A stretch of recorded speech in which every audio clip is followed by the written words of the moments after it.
포도원과 포도나무의 또 포도 열매 이야기는 성경에 자주 사용되어지는 비유입니다. 이사야서와 같은 구약에서뿐만 아니라 신약에서도 열매 없는 포도원의 비유가 나옵니다. 그 비유에서 예수님께서는 이렇게 말씀하셨습니다. 아름다운 열매를 맺지 않는 나무마다 찍혀 불에 던지우느니라. 또 어느 날 예수님께서는 길을 가시다가 무화과 나무를 보시고 열매를 찾으셨습니다. 그런데 잎사귀만 무성할 뿐 열매가 없는 것을 보시고 나무를 저주하십니다. 그 나무는 말라버렸습니다. 예수님의 저주와 포도원의 비유들은 단순히 열매 없는 나무를 저주하신 것에서 그치지 않습니다. 하나님의 백성이 된 이스라엘이 그들의 삶에 열매가 없음을 꾸짖으신 것이고, 이 비유의 말씀은 그들의 삶을 책망하시는 것입니다. 구약시대와 마찬가지로 신약시대에도 하나님께서는 열매 맺지 못하는 당신의 백성들을 안타까워하시며 책망하셨습니다. 하나님의 책망은 구약시대와 신약시대에만 해당하는 것이 아닙니다. 은혜의 시대라고 하는 바로 지금 하나님의 백성과 교회 공동체에도 하나님은 열매를 기대하고 계십니다. 하나님께서 기대하시고 하나님의 백성이 맺어야 할 열매는 하나님과의 약속에서 출발합니다. 이스라엘 공동체는 가나안 땅에 살며 하나님의 나라가 실현되는 것으로 그들의 삶에서 열매를 하나님께 드려야 했습니다. 승천하시던 주님의 말씀을 따라서 모든 족속으로 제자를 삼아 전도와 선교의 열매를 맺어야 했습니다. 하나님을 사랑하고 이웃을 사랑하는 것, 또 가난한 사람을 구제하는 것 등 말씀에 근거한 삶으로 맺어지는 열매를 하나님께서는 원하셨습니다. 우리가 맺어야 하는 열매는 이처럼 하나님의 말씀대로 사는 그 삶으로 드러나게 될 것입니다. 선한 목적 공동체 안에 하나님의 나라가 이루어지는 열매가 가득하기를 소망해 봅니다. 오늘 본문에서 이사야 선지자는 포도원의 노래라고 불리는 비유를 통해서 이스라엘 백성들을 재판의 자리로 불렀습니다. 포도원과 포도원을 조성하는 주인의 관계는 하나님과 이스라엘과의 관계를 말하고 있습니다. 한 주인이 심히 기름진 산에 포도원을 만들었습니다. 주인은 땅을 파고 돌을 제거해 좋은 밭을 만들었습니다. 최고의 극상품 포도 모종, 포도나무를 심었습니다. 거름을 주고 물을 주고 모종이 잘 자라도록 했습니다. 그리고 외부로부터 보호하기 위해서 울타리를 세우고 망대를 세웠습니다. 포도를 수확할 것을 생각하며 미리 저장할 창고, 저장고도 만들었습니다. 그리고 극상품의 포도로 포도즙을 짤 수 있도록 술틀까지 만들었습니다. 당연히 좋은 포도를 많이 수확해서 창고에도 저장을 하고 좋은 포도주를 만들 것을 예상했는데 뜻밖에도 들포도만 맺히게 되었습니다. 극상의 포도 모종을 심었는데 일반 포도도 아니고 들판에서 볼품없이 자라나는, 아무런 돌봄 없이도 자라나는 볼품없고 쓸모없는 들포도가 맺었던 것입니다. 허망한 마음으로 하소연을 합니다. 내가 내 포도원을 위하여 행한 것 외에 무엇을 더할 것이 있으랴? 내가 좋은 포도 맺기를 기다렸거늘 들포도 맺음은 어찌민고? 라고 한탄하셨습니다. 화가 난 주인은 마침내 울타리를 걷어내고 망대를 무너뜨리며 들짐승들에게 짓밟히도록 할 것이라고 했습니다. 뿐만 아니라 애쓰고 수고해서 좋은 열매를 맺도록 도왔던 모든 수고로움을 더 이상 하지 않겠다라고 선언하셨습니다. 포도나무의 열매는 들짐승들이 먹어치우고 포도밭은 들짐승들이 짓밟아 폐허가 되게 할 것입니다. 좋은 열매를 위해서 수고로이 가지를 치고 걸음을 주던 것을 이제는 멈추며 찔레와 가시 같은 잡초가 포도나무를 괴롭게 그대로 버려두겠다는 것입니다. 거기에다가 생명의 기초가 되는 비를 그치게 해버리기까지 하시겠다라고 하십니다. 이 포도원의 노래라는 제목을 가지고 있는 본문은 사실 아름다운 사랑의 노래가 아니라 심판의 노래였습니다. 이 비유의 포도원은 이스라엘 백성이고 그 주인은 하나님이십니다. 하나님께서 이스라엘을 백성 삼으시고 바라시던 것이 있었음을 우리는 알 수 있습니다. 하나님께서는 그들의 삶을 통해서 그들의 삶의 열매가 드러나기를 기대하셨습니다. 그들에게 기대하던 열매는 바로 이것입니다. 그들에게 정의를 바라셨더니 도리어 포악이요, 그들에게 공의를 바라셨더니 도리어 부르짖음이었도다 라고 하십니다. 하나님께서 이스라엘 백성들에게 바라셨던 것은 공평과 정의로운 하나님의 나라였습니다. 정의와 공의는 모든 재판에 관련된 용어입니다. 공정한 재판과 의로운 판결을 말하는 것입니다.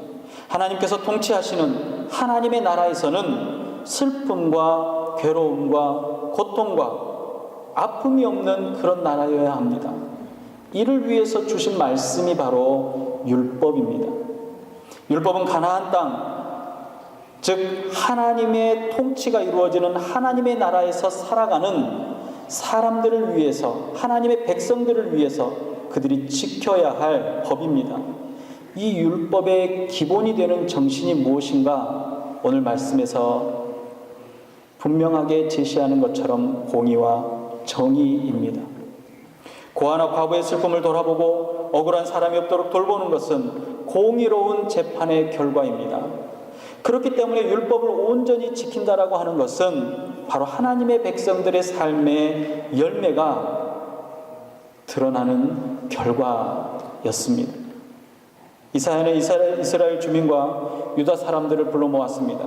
하나님께서 포도원에게 바라셨던, 포도나무에게 바라셨던 열매를 얻지 못함으로 이에 대해 판단하기 위해서 재판을 연 것입니다. 왜 열매가 없는지, 극상품의 포도 모종을 심었는데 쓸모없는 들포도 열매가 맺었는지를 따지시겠다라고 하십니다. 이에 대해서 그들의 죄로 인한 것임을 드러나면 심판하시겠다라고 하시는 것입니다. 하나님께서는 그 백성과 맺으셨던 언약을 기준으로 정당한 재판과 심판을 하시겠다라고 선언하셨습니다. 이를 듣고 있던 사람들은 한마디도 할 수 없었을 것입니다. 들포도 열매를 맺게 된 것은 극상의 포도를 바라고 최고의 준비로 수고로움을 아끼지 않은 주인의 문제가 아니었습니다. 최고의 상황에서 최악의 결과를 만들어낸 포도나무의 문제였던 것입니다. 재판관 앞에선 이스라엘 백성들과 마찬가지로 약속의 백성이 된 저와 여러분들이 한번 생각해 볼 문제입니다. 먼저 포도원의 주인은 하나님이시고 이스라엘은 그의 포도원의 나무이다라는 것입니다. 하나님과 이스라엘과의 관계는 주인과 소유의 관계입니다. 하나님은 이스라엘의 주인이 되시고 이스라엘은 하나님의 소유가 되는 것입니다. 포도원의 주인인 하나님은 기름진 밭을 선택하시고 밭을 갈고 돌을 골라내시며 극상품의 포도나무를 심고 망대를 세우고 포도틀을 만들고 포도원을 위해서 기쁜 마음으로 수고를 아끼지 않았습니다. 그 모든 과정과 그 모든 수고로움은 하나님의 계획이시며 하나님의 권한이었습니다. 소유가 된 이스라엘은 하나님의 뜻을 따라서 순종해야 했습니다. 어떤 특별한 조건이 있어서 하나님의 소유된 백성이 된 것이 아니라 하나님의 주권적인 선택으로 하나님의 소유가 되었습니다. 그렇기 때문에 택함받은 백성들은 선택의 목적에 맞는 삶으로 열매를 맺어야 하는 것입니다. 마가복음에 보면 포도원에 고용된 사람들이 포도원의 주인이 되려는 악한 마음과 행동을 인해서 진멸당하는 이야기가 나옵니다. 포도원의 일자리를 빼앗기고 진멸당한 사람들은 하나님의 피조물이지 그들 자신이 하나님이 아니었던 것입니다. 그들은 하나님이 될 수 없습니다. 일꾼은 일꾼의 역할을, 포도나무는 포도나무의 역할을 진실과 성실함으로 행하는 것입니다. 하나님께서는 주권적으로 아브라함을, 하나님께서는 주권적으로 이스라엘을, 그리고 저와 여러분들을 주권적으로 선택하셨습니다. 그리고 세상 가운데 하나님의 백성과 하나님의 자녀 삼아주셨던 것입니다. 이제 극상품의 포도나무를 심었지만 쓸모없는 들포도가 맺은 것을 보고 주인은 자신의 포도원을 위해서 이처럼 애쓰고 수고했는데 도대체 무엇이 더 부족했는가? 도대체 무엇이 더 부족하냐라고 질문하고 계십니다. 이 말은 하나님의 능력이 부족해서 좋지 않은 열매를 맺는 것이냐라고 물으셨던 것입니다. 좋은 포도나무라도 주인의 수고가 부족했거나 혹시는 환경이 맞지 않으면 좋은 상품의 열매가 맺을 수 없는 것은 사실입니다. 그러나 오늘 본문의 포도원의 주인 되신 하나님께서는 최고의 조건, 최고의 환경을 제공하셨습니다.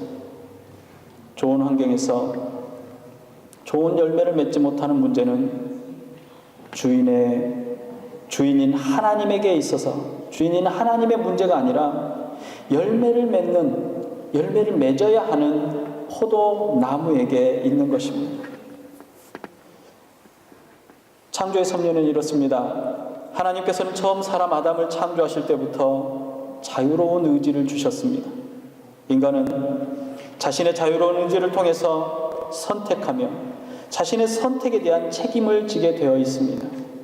기계적으로 움직이는 것이 아니라 자유로운 의지를 소유하고 하나님 앞에서 삶을 살아가는 책임 있는 존재가 된 것입니다. 우리는 죄를 선택할 수도, 영원한 생명을 선택할 수도 있지만 선택에 대한 책임은 선택한 사람에게 있는 것입니다.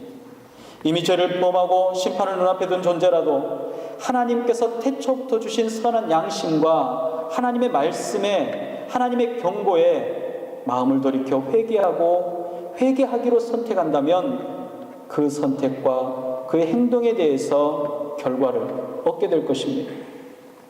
사실 하나님께서 이처럼 강력한 심판의 경고를 하시는 이유는 그 백성들이 자신의 죄로부터 돌이켜서 하나님께 돌아오기를 원하시기 때문입니다. 이처럼 애타게 탕자를 찾으시는 하나님의 사랑을 사람들은 외면하고 오히려 악을 향해서 달려가기만 합니다. 하나님께서는 모든 민족 중에서 어느 누구도 주목하지 않았던 한 사람, 아브라함을 선택하시고 약속을 주셨습니다.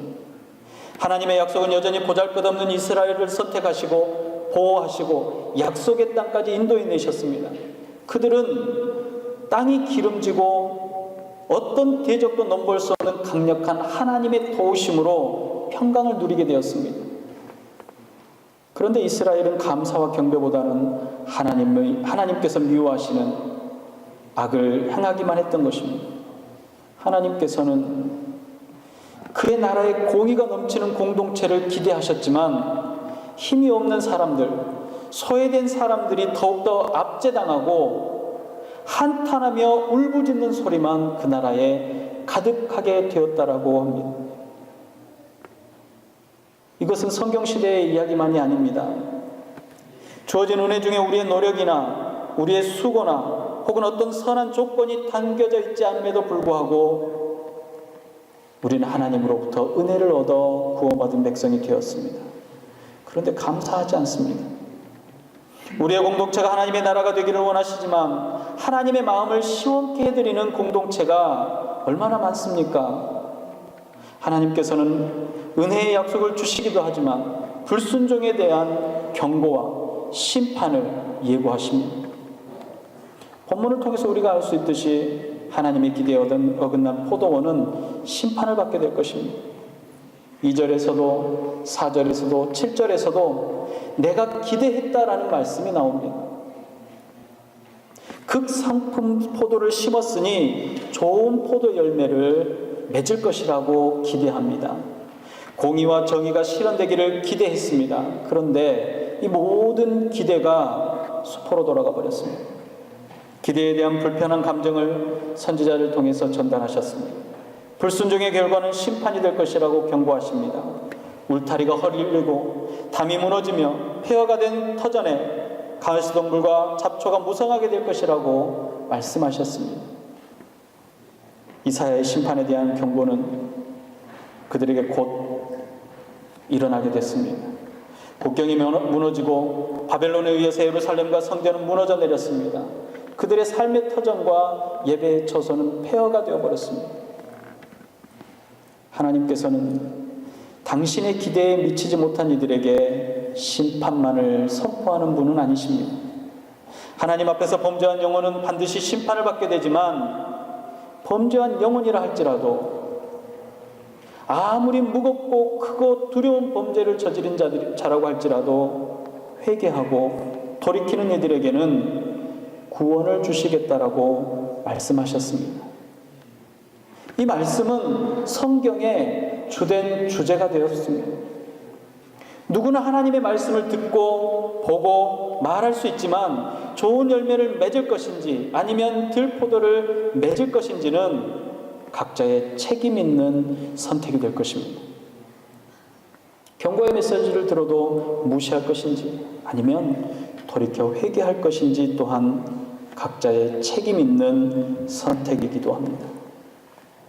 오늘 이사야 선지자가 전한 하나님의 포도원이 우리 교회라고 생각할 수 있습니다. 그리고 그 포도원에 심겨진 나무가 온전한 은혜로 택함으로 부르심을 받은 저와 여러분이라고도 할 수가 있습니다. 포도나무인 우리가 맺어야 할 좋은 포도는 우리의 삶에 드러나는 행위의 열매요 삶의 열매라고 할 수 있을 것입니다. 오늘도 하나님께서는 가장 좋은 것으로 예비하시고 허락하시며 우리를 통해 아름다운 열매를 맺기를 기대하고 계십니다. 말씀을 받으며 나 자신의 모습을 그리고 우리의 모습을 돌아볼 수 있으면 좋겠습니다. 우리 공동체 포도원에 하나님께서 기대하시는 각자의 포도 열매가 무엇인지 살펴보면 좋겠습니다. 저와 여러분 모두 그리고 선한 목자 교회가 하나님께서 통치하시는 하나님의 나라가 되며 각자의 자리에서 아름다운 열매를 맺어 하나님의 기쁨이 되시기를 주님의 이름으로 축복합니다. 기도하겠습니다.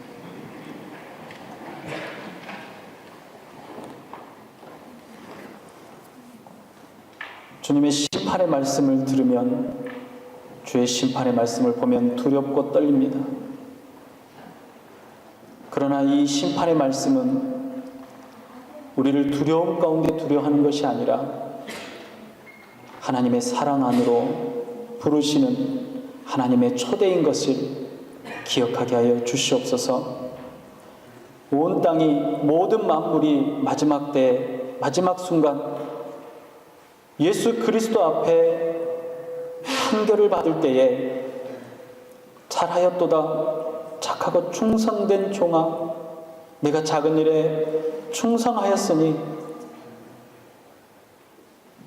주의 즐거움에 함께 참여하라 라는 음성을 듣기를 원합니다. 생명 있는 동안 주의 말씀이 우리를 움직이게 하여 주시옵시고 삶의 곳곳에서 하나님의 말씀이 드러나며 열매가 맺어지게 하여 주시옵소서. 가장 좋은 곳으로 허락하시는 주님께서 때를 따라 주시는 상황과 환경들이 우리를 좌절하거나 우리를 무너뜨리게 하는 것이 아니라 오히려 예수 그리스도 안에 우뚝 설 수 있도록 용기와 힘을 준다는 것을 기억하게 하시고 우리의 연약함을 돌아보며 우리의 부족함을 돌아보며 우리의 죄된 본성을 돌아보는 마음이 있도록 허락하여 주시옵소서. 주님, 다시 한번 우리의 연약함을 고백합니다. 우리와 함께하여 주시옵시고 오히려 우리의 모습이 작아지며 우리의 마음이 작아지고 우리의 능력이 작아짐으로 하나님의 마음이 커지며 하나님의 마음이 하나님의 능력이 하나님의 사역하심이 드러날 수 있도록 허락하여 주시옵소서. 우리의 성도들 한 사람 한 사람, 우리의 공동체가 더욱더 든든하게 서갈 수 있도록 허락하여 주시옵소서. 주의 말씀으로 삶을 살아가기를 원하는 주의 백성들의 삶을 지키시기를 원하는 우리를 구원하신 예수님의 이름으로 기도합니다. 아멘.